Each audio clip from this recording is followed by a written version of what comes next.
So today I want to talk to you about what not to do on a sailboat. And I mean that literally. What not to do on a sailboat. Oh my god. So knots are one of my favorite subjects. I love knots. And what is a more important knot than perhaps the bowline? And what's better than one bowline than, say, perhaps 6 bowlines? So that's what we're going to do today. We're going to discuss the bowline, 6 different types of bowlines, and when each one of those is used. So, let's crack on.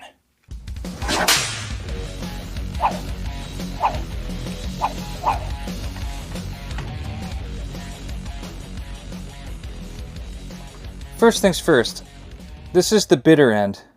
This is the standing end that's attached to all the rest of the line. The fingers on top, thumb underneath, you're just going to rotate your hand like that. So you have a loop like this. Fingers on top, thumb on bottom, rotate. No beaver through a tree and around a thing and all that. Just simple as that. Thumb on the bottom, fingers on top, rotate the hand. Pass the standing end back through that loop you just created. Take the bitter end, pass it through that.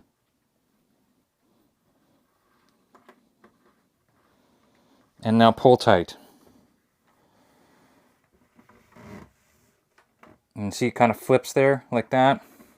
Now you have your bowline.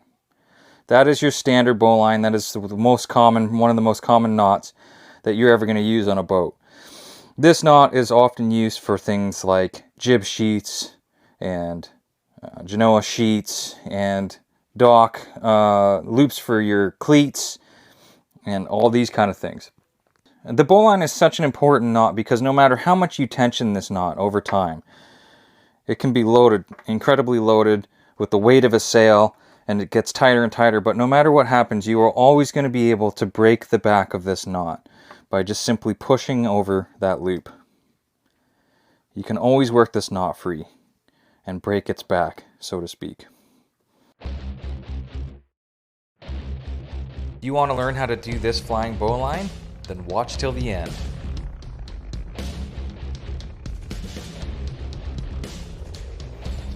So, on the standard one, we used our right hand to create the loop. Fingers on top, thumb on the bottom, and make the loop. Bitter end, standing end. This time I'm going to take my left hand and do the same thing. Fingers on top, rotate, so you have the loop now facing inside. It's facing in.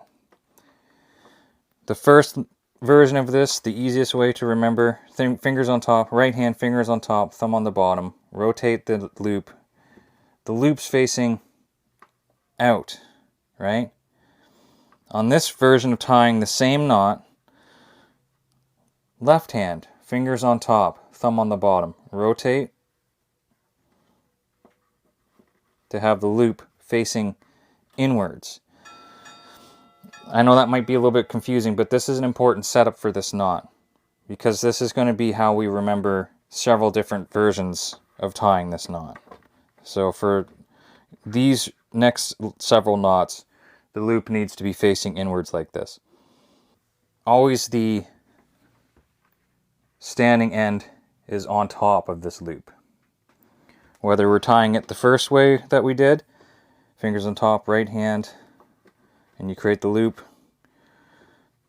the standing end goes on top. And if you recall, then we pass the standing end through to create that loop, bitter end through, and then tighten.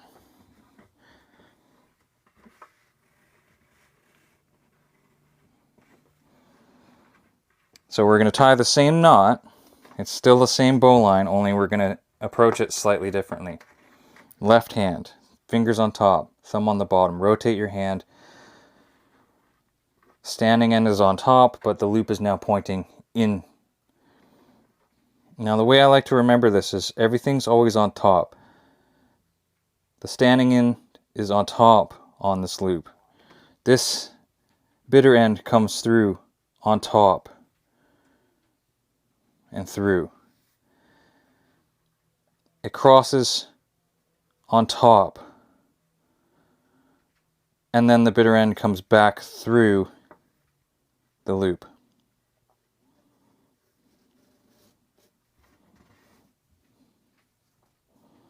So that's two ways to tie the same knot. You really do want to, if you have to remember only one, it's the first one because it's just easy to remember. But you really should remember both of these ways, because this way I find easier to remember as the setup for several other ways to tie the bowline. One more time. Left hand now, fingers on top, thumb on the bottom. Rotate your hand to create the loop. Loop's now facing in. Bitter end comes on top and through. On top and back through.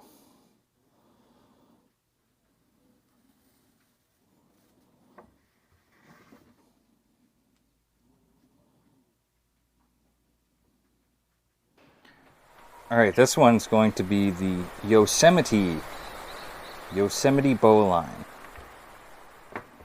So again, starting with the bitter end on my left, standing end on the right. Left hand, thumb on bottom, fingers on top. Create the loop. Take the loop in your right hand. Bitter end on top, through. Give yourself a little bit of slack on this one. On top, through. And tighten that up a bit. You're now going to take this bitter end on top again, around, and follow this piece down.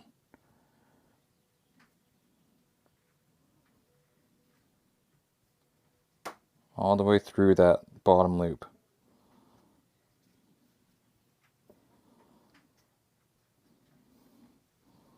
And pull tight. That is the Yosemite bowline. So the advantage to using a bowline, it's commonly considered a safer type of bowline, especially in climbing circles, is that this tail is tucked in, further securing the primary loop, the primary knot. So it's thought that through testing that this bowline is less likely to collapse into a noose and is a little bit more secure. And in addition, you can take the tail and tie a stopper knot on it to further prevent the possibility of this knot slipping and pulling apart. So it's a little added security, particularly when used in climbing circles and climbing applications where you do not want this knot to fail in any kind of way. Okay, pass the line through. I have the bitter end in my left hand. Make that loop. Loop number 1. Twist loop number 2. Put the second loop underneath the first loop. Take the bitter end through the top, over top, over top, back through. And we're working that knot now to tighten it up.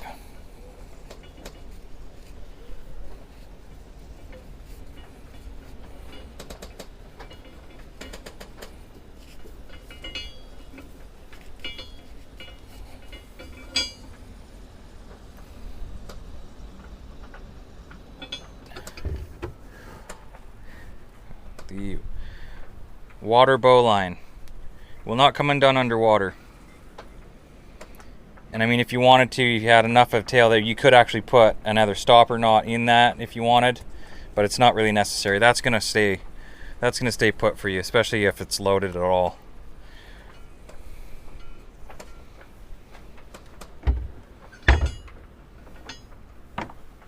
The double bowline. Left hand, fingers on top, thumb on bottom. Rotate hand to make the loop. Second loop. Just like we did with the water bowline. You're going to rotate that again, create a second loop. This time, the second loop is going to go on top of the first loop. Take both in your hand. Take the bitter end. You're going to go over top, through, over top, and back through. And pull tight.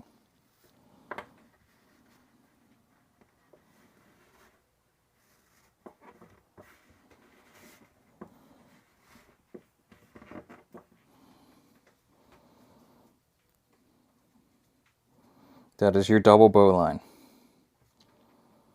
Now I will take the bitter end and add one more step in a lot of cases. So it's kind of a hybrid between a double bowline and the Yosemite bowline. I'll take the bitter end that remains and tuck it back through the original loop. And as a Canadian boy, I call this a double-double. Reference to Timmy's double-double bowline. And it's just one more added level of security, very similar to the Yosemite bowline, where you could tie a stopper knot in the bitter end, or it just cleans it up so when you're using this loop functionally, you don't have the bitter end hanging into your loop in any kind of way. This next bowline is a bowline in a bight. This one's a little bit more complicated. So you're going to take your standing end and your bitter end and you're going to pull them together to effectively create one line. For all intents and purposes, you're going to treat this as one line. You're going to have your bitter end and your standing end together. Treating them as one, you're going to take your hand and you're going to create that loop like we normally do. You're going to hold that together. You're going to take this like you're about to tie a regular bowline. It's doubled up, but the same thing. You're going to take this, pass it over top and through your loops. Now here's where it gets interesting. You have this loop now that is created. You're going to take all of this.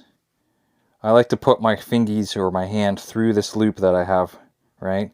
I'm going to put my hand all the way through and grab this loop and pull this all through.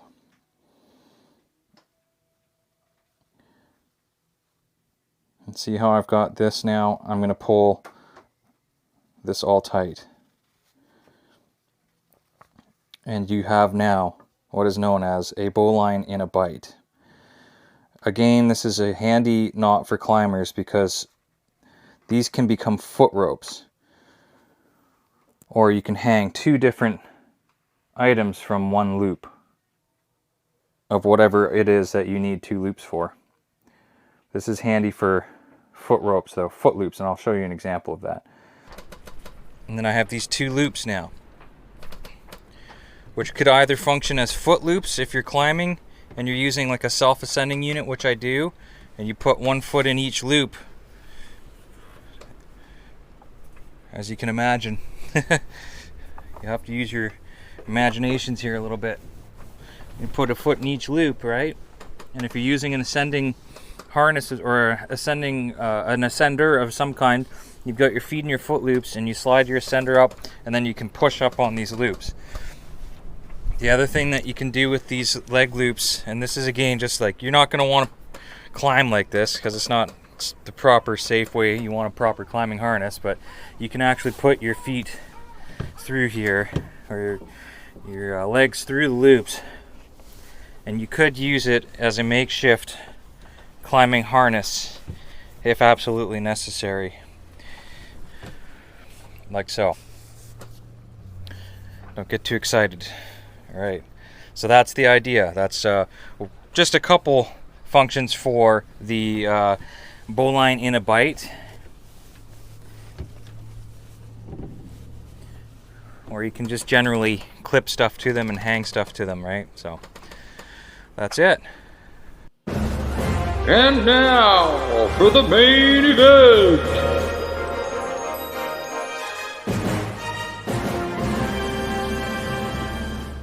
Okay, and last but not least, everybody's favorite, looking cool knot is the flying bowline. So we're going to start out with this kind of garland configuration. You want your bitter end in your right hand this time and the standing end in your left hand. And each of these lengths are roughly equal, you can see, right? And, when you stretch this out, just about shoulders width or slightly wider apart is a good sort of way to start. And I'll do it in slow motion first to demonstrate this. Essentially, you're going to be whipping the right hand around the left hand. This line, the bitter end's going to loop around and create a loop in your left hand, and this is actually going to flip over and end up over top like that. So you're going to end up with what I call the 2 elephant ears and a trunk. Okay, all right, so let's try that again. You're going to have roughly equal size, equal lengths of line in your hand. This is going to wrap around, right? So just practice that for a second. It's going to wrap around like that. You're going to eventually get this to flip right over like that. So you have 2 ears and a trunk, right? One more time. All right, 2 ears and a trunk. So it just flips around just like that. That's the whole trick. If you can do that, the rest of it becomes easy, okay? So in slow motion again, 2 ears and a trunk. I got 2 ears and a trunk. I'm going to take my left hand, pass my fingies through this loop, grab the loop in the right hand, and pass it through. And I'm just going to drop this. And the bitter end, you see, falls through. I'm just going to continue to pull the bitter end through, the standing end through. And sometimes you want to just grab the bitter end and make sure that that pulls clean. And that's what you end up with. It looks just like that. So now this is not technically a bowline, I suppose, but it's referred to as a standing bowline. So we'll do that one more time slowly, just for demonstration purposes. You have a roughly equal lengths. Snap it around. 2 ears and a trunk. I'm going to pass the right hand through the left hand. Come down here and grab all this. All right, and that's what you have. You have this loop now. And let's do this at speed now. This is when you want to impress all your friends so they realize just how salty and nautical you really are. Okay, at speed. That's the flying bowline, because you're flying, you're going so fast you're literally lifting off the ground.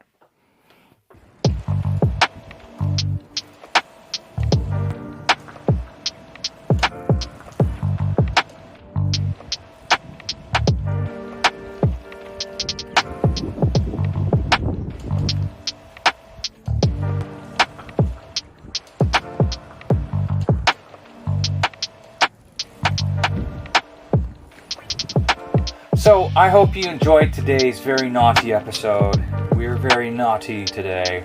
I'm sorry for these jokes. They're very terrible.